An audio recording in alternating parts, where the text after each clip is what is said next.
Join किए हैं आज यहाँ पे, जो पहली बार सत्संग सुन रहे हैं, उन लोगों को भी बताना चाहूंगा कि जो यहाँ पे प्रचार हो रहा है, परमपिता परमात्मा का प्रचार हो रहा है, वो शब्द गुरु का प्रचार हो रहा है। शब्द गुरु ही वो गुरु है जो सारे जहान का गुरु है। वहां पर कोई धर्म, कोई जात, कोई पात नहीं है, सबका मालिक ही है, वो बंदोड़ है। उसका नाम कुछ भी रख लो, उससे कोई फर्क नहीं पड़ता। आपके नाम रखना तो उसको कोई फर्क नहीं पड़ता। जैसे आप पानी पीते हो तो पानी अगर नाम जान के पीते हो तब भी आपका गला गीला होगा, और अगर जैसे कोई जानवर है बिना नाम जाने पीता है, उसको नहीं पता कि इसका नाम पानी है, उसको नहीं पता कि किसी ने इसका नाम वाटर भी रखा हुआ है, जल रखा हुआ है, उसको कुछ नहीं पता, लेकिन फिर भी वो उस पानी का लाभ उठा लेता है। वो उस पानी का लाभ उठा लेगा क्योंकि उसको तत्वों से मतलब है, उसको तत्व से मतलब है, उसको नाम से कोई मतलब नहीं है। नाम तो हम इंसानों ने बना के रख दी है और हम इंसान नाम के पीछे ही झगड़ा कर रहे हैं। जैसे हमने पानी के अलग अलग नाम रखे हैं, पान, वाटर, जल, नीर, तोय। अब जो तो ज्ञानी पुरुष है, जिसको पता है कि ये सब पानी एक ही है, ये सब नाम एक ही वस्तु के नाम है, वो तो कभी इन नामों के चक्कर में उलझता नहीं है। वो तो बंगाल में जाके कहता है मुझे जल दे दो, इंग्लैंड में जाके कहता है आई नीड वाटर, और हिंदुस्तान में आके कहता है मुझे पानी दे दो। उसको तो पता है कि ये जो नाम है ये एक ही वस्तु के कई नाम हैं, लेकिन इन नामों के पीछे अगर कोई झगड़ा करता है तो वो उससे इससे बड़ा कोई मूर्ख हो नहीं सकता।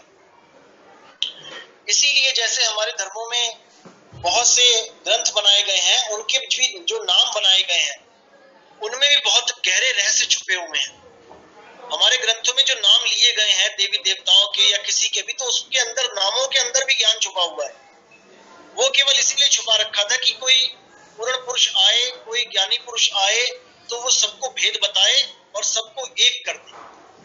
ये अक्षरों का झगड़ा, ये अक्षरों की लड़ाई खत्म कर दे। जैसे हमारे ग्रंथों में जो भगवान नाम रखा जाता है, भगवान नाम को जब आप खोलोगे तो भगवान नाम 5 अक्षरों से बनता है। अ, ग, व, आ, न। यानी भा से भूमि, गा से गगन, वा से वायु, आ से अगन, ना से नीर। इन 5 अक्षरों को मिला के भगवान बनता है, और इन 5 तत्वों से जो कोई भी बना हुआ है वो भगवान की संज्ञा में है। जैसे 5 तत्वों के राम जी बने हैं तो वो भगवान राम, कृष्ण जी बने हैं तो भगवान कृष्ण, हनुमान जी बने हैं तो भगवान हनुमान जी। तो ये भगवान नाम क्या है? 5 तत्वों के द्वारा जो कुछ भी बना गया है वो भगवान ही है। इसी तरह गॉड है, G-O-D, गॉड। गॉड का मतलब क्या है? G for generate, O for organise, D for destruct. जो पैदा करता है, जो ऑर्गेनाइज करता है, जो पालन करता है और जो नाश करता है, वही गॉड है। उसके आगे बोला गया है कुरान में अल्लाह। अल्लाह का मतलब होता है आला, जो सबसे पहले है, जो सबसे ऊंचे दर्जे का है, आला दर्जे का हम कहते हैं। ये चीज आला दर्जे की। इसी को भेद खत्म करने के लिए खुदा बोला गया। खुदा का मतलब क्या होता है? खुद आ, खुद में आ। जब तुम दुनियादारी यानी बाहर मुखी होके जब उसको ढूंढोगे तो वो नहीं मिलेगा, लेकिन जब खुद में आ जाओगे, जब अपनी सूरत को खुद में लगा लोगे, तो तुम्हें खुद में ही खुदा दिखेगा। उसके बाद जो हमारी रामायण है, देखो उसमें कितने अद्भुत नाम रखे गए हैं और हर नाम का कितना अच्छा मतलब है। जैसे राम, राम का मतलब है रमता राम, जो सब में रम रहा है, वो राम है। उसके बाद सीता, राम मिल जा किसी को, राम कोई कर लेता है तो सीता उसके पास ऑटोमेटिक मिल जाती है। सीता मतलब शीता, शीत, शीतलता, ठंडक। वो खुद भी ठंडा रहता है और दूसरों को भी ठंडक प्रदान करता है। वो खुद भी ज्ञान में रहता है और दूसरों को भी ज्ञान प्रदान करता है। उसके बाद है लक्ष्मण। लक्ष्मण का क्या अर्थ है? लक्ष्य और मन। अपने मन पे लक्ष्य साधो, इस मन को कहीं भटकने मत दो। जैसे लक्ष्मण तीर कमान लेके दिन रात जो पहरा देता था कि कोई राक्षस ना आ जाए, यानी कोई दुर्गुण ना आ जाए, इसी तरह हमने अपने मन पे लक्ष्य लगाना है कि हमारा मन किसी दुर्गुण को कैच ना कर ले। हमने सत्संग में जोड़ के रखना है अपने मन को। जब तक हम सत्संग से जुड़े रहेंगे, जब तक हमारे अंदर कोई विकार नहीं आ पाएगा। जैसे ही सत्संग से अलग हुए, ये मन बाजी मार जाएगा। जैसे हम खेती करते हैं, बीज बोते हैं, हम कितनी बीज बोले, कितना अच्छे से अच्छा बीज बोले, कितना ही पानी क्यों ना सींच ले, कितनी अच्छी फसल क्यों ना हो जाए, लेकिन अगर बाढ़ नहीं लगी है तो ये जंगल की जो बैन गाय है छोड़ेगी नहीं, आवारा पशु छोड़ेंगे नहीं।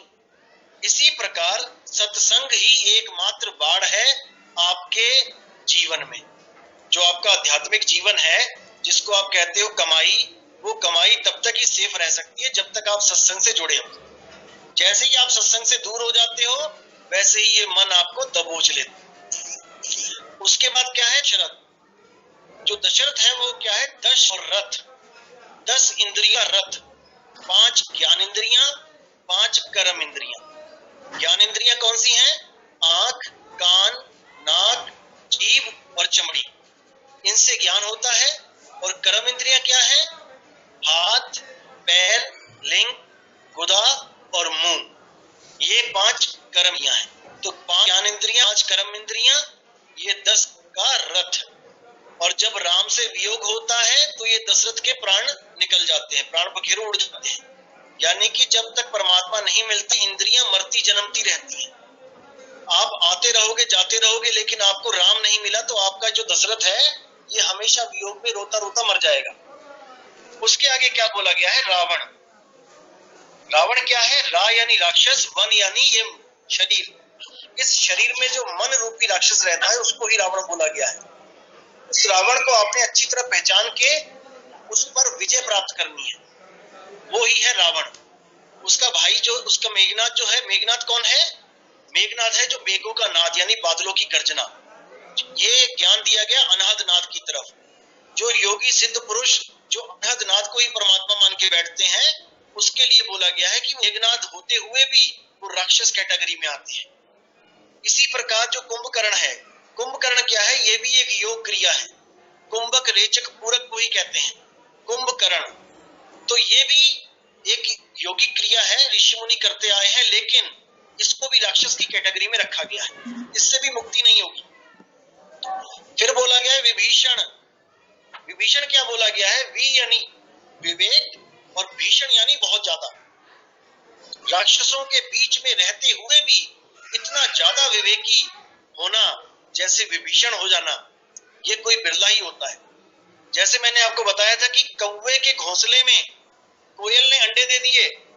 अब कोयल के बच्चे कौवे के साथ रहते हैं, कौवे के देश में रहते हैं, लेकिन जैसे ही कोयल की आवाज को सुनते हैं, वैसे ही उनका विवेक जाग जाता है।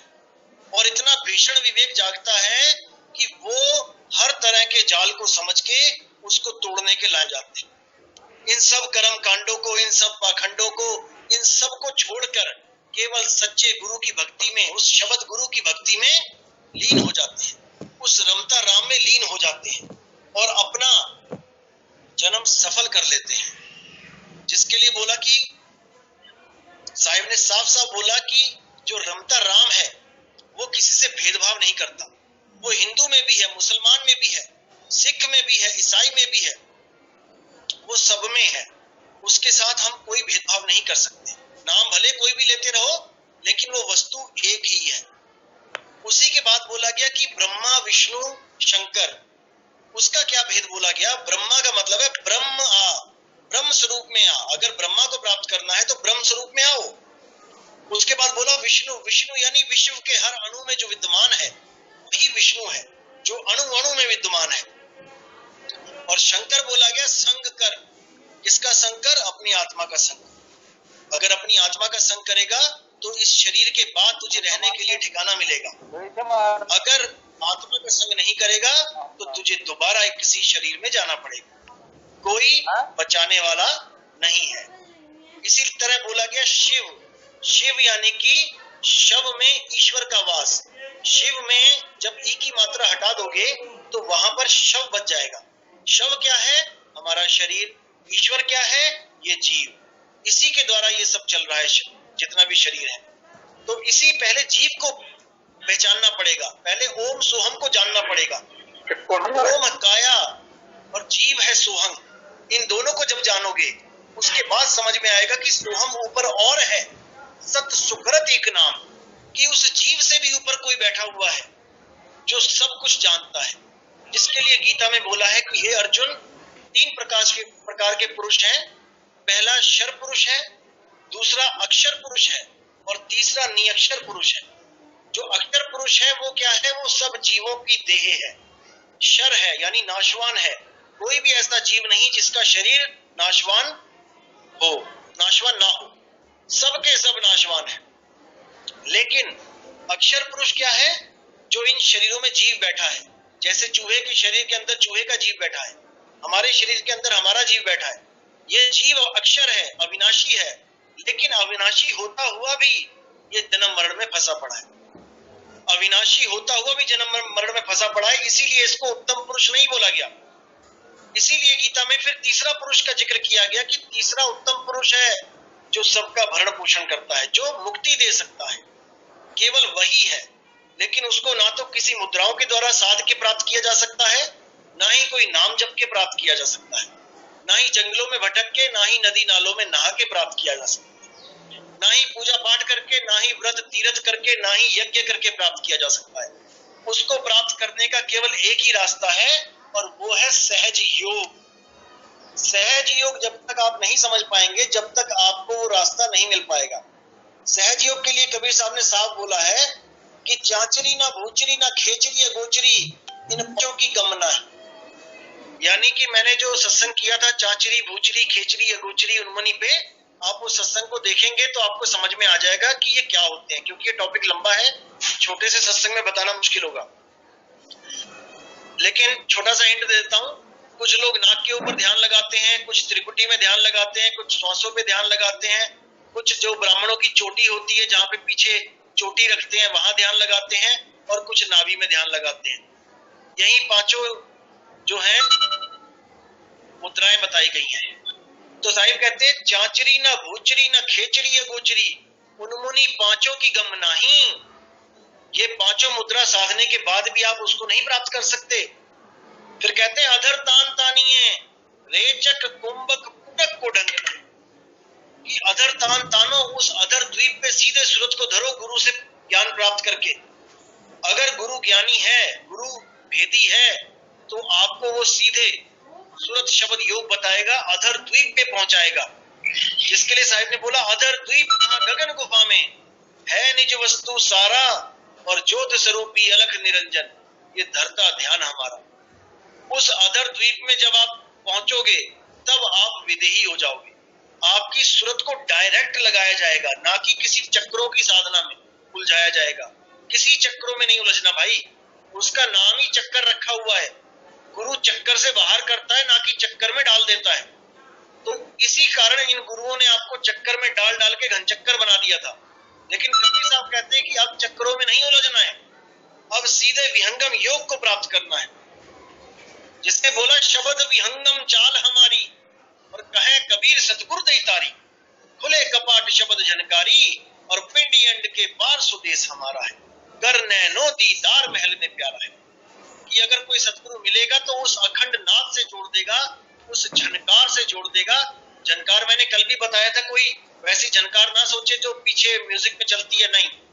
वो झनकार एक आवाज है जिसको लिखा बोला पढ़ा नहीं जा सकता, वो केवल एक कोड है झनकार, अन्यथा ना लें इसको।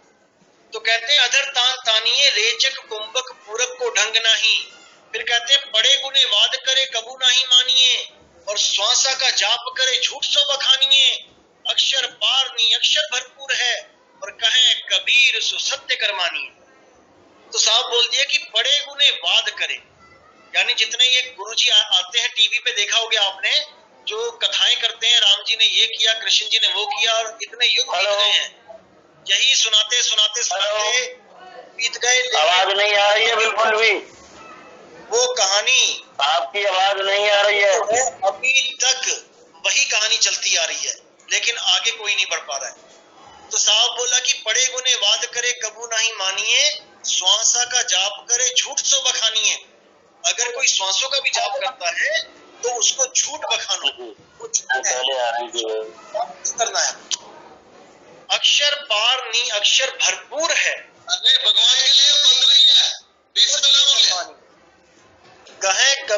सत्य कर मानिए।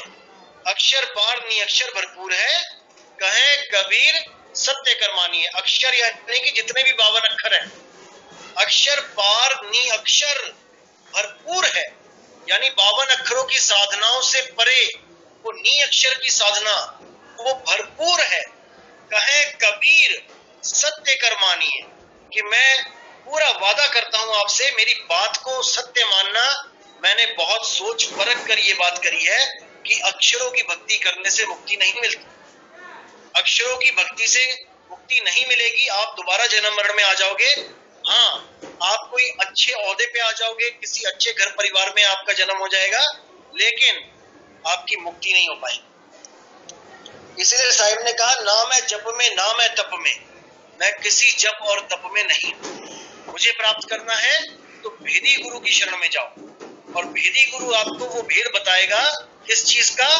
आपकी ही आत्मा का, जो आपके पास है, आपकी ही वस्तु आपके पास है। जिस वस्तु को आप ढूंढ रहे हो वो आप ही हो। अपने आप को ही ढूंढ रहा है ये जीव, लेकिन उसको समझ में नहीं आ रहा। वो अपने से भिन्न परमात्मा को ढूंढने में लगा है।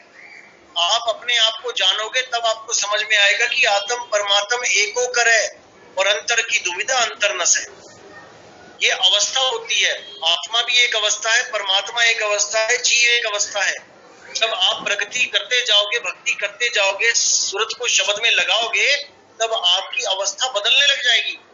और जब आप पूर्ण हो जाओगे, पूर्ण अवस्था में पहुंच जाओगे, तब आपकी और परमात्मा की एक हस्ती हो जाएगी।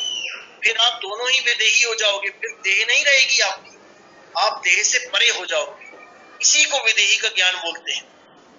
तो साहिब कहते हैं, देही नाम सब जगत बखाने, और विदेही नाम कोई बिरला जाने। देही नाम तो सारा जगत बयान कर रहा है। हर गुरु कोई ना कोई देही नाम को पकड़ा है, वनखरी नाम को पकड़ा है, लेकिन विदेही नाम को कोई नहीं समझ पा रहा है कि वो शब्द विदेह क्या है। इसीलिए साहिब ने बार बार बोला कि शब्द सब कोई कहे वह तो शब्द विदेह, और जीवा पे आ नहीं निरख परख कर ले। कि जीवा पे आवे नहीं मतलब जीवा यानी जीव पे आने वाले जितने भी नाम हैं, ये सब 52 अक्षरी नाम होते हैं। ये सब 52 अक्षरों में जपे जाते हैं, लेकिन जीवा पे आवे नहीं, निरख परख कर ले। उसको अच्छी तरह निरख ले, परख ले कि कहीं गुरुजी ने मुंह से तो नाम नहीं दिया कोई बोल के। अगर गुरु मुंह से बोल के नाम दे रहा है, उसको सत्य बोल रहा है, तो उस गुरु की शरण में नहीं जाना चाहिए। इसीलिए साहब ने बोला, होठ कंठ लागे नहीं और जीव्या नहीं उच्चार, गुप्त वस्तु जो लखे सो निज हंस हमार। होठ कंठ लागे नहीं, होठ भी नहीं लगता, कंठ भी नहीं लगेगा। होठ कंठ लागे नहीं, जीभ्या नहीं उच्चार। उस सत्य नाम का उच्चारण जीभ से नहीं कर सकते। जो मैंने बोला है सत्य नाम, वो तो उसका एक कोड है, वो तो केवल एक कोड है। इस कोड को, गुप्त भेद को खोला जाता है, ना कि इसको सतनाम सतनाम सतनाम सतनाम जपना होता है, नहीं। तो साहिब साहब कहते हैं कि होठ कंठ लागे नहीं, जीभ्या नहीं उच्चार, गुप्त वस्तु जो लख है, जो उस गुप्त वस्तु को लख लेगा, सो निज हंस हमार, वही मेरा असली हंस है। जिसके लिए बोला कि पानी में मीन प्यासी और मोहे देखत आवे हंस। पानी मछली के पास है, वो पानी से अलग है ही नहीं, लेकिन वो पानी को ही ढूंढ रही है, उसको पानी नहीं मिल रहा है। उसी के लिए बोला, कस्तूरी कुंडल बसे मर्ग ढूंढे बनमाही, और ऐसे रमता राम है ये दुनिया जाने नहीं।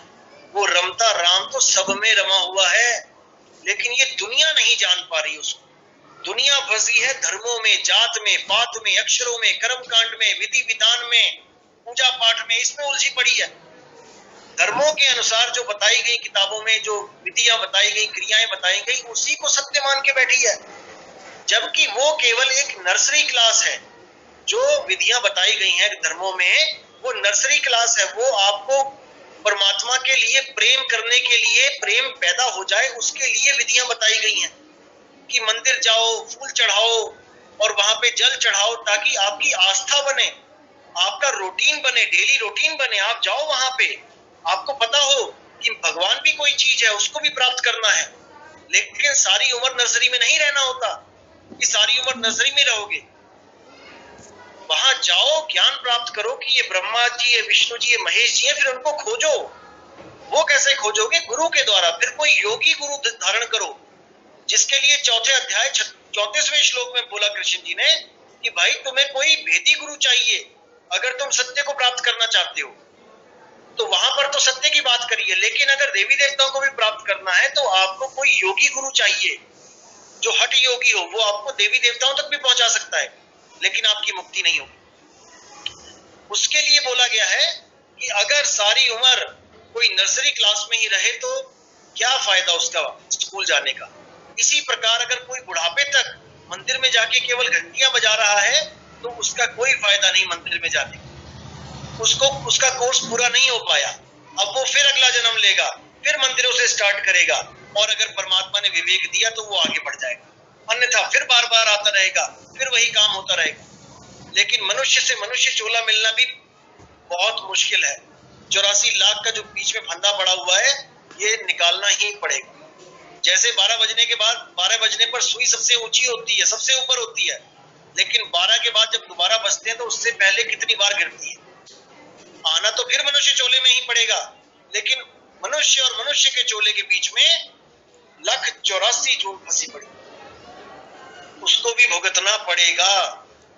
लेकिन अगर कोई उन चीजों से, उन 84 लाख जूनों से बचना चाहता है तो साहिब कहते हैं भक्ति बीज पलटे नहीं, चुग जाए अनंत, धनी निर्धन हो सके रहे संत का संग। कि हमें गुरु धारण कर लेना चाहिए। अगर गुरु से नाम लेके हम भक्ति स्टार्ट कर देते हैं तो हमारी भक्ति शुरू हो जाती है, और एक बार भक्ति शुरू हो गई तो फिर 84 में तो नहीं जाती, फिर तो रहे संत का संत, फिर तो हमें अगला जन्म मनुष्य का ही मिलता है। ये बिल्कुल प्रमाणित है, कबीर साहब का प्रमाण है इसमें, इस पे गारंटी लगा रखी उन्होंने कि अगर बंदा मर्यादा में चले और भक्ति करे तो वो निचली योनियों में नहीं जाता। इसीलिए हमें भक्ति करनी चाहिए, हमें भेदी गुरु की शरण में जाना चाहिए जो हमारी ही वस्तु का हमें लखाव करा दे, ना कि कोई मंत्र तंत्र जंत्र से जोड़े। ऐसे गुरु हमें नहीं चाहिए। हमें चाहिए विवेकी गुरु, पारखी गुरु, जिसके लिए बोला है गुरु गुरु गुरु मेरे सभी बड़े अपनी अपनी ठौर, शब्द विवेकी पारखी सो माथे का मोह, सो माथे का। तो आज का सत्संग यही समाप्त करते हैं।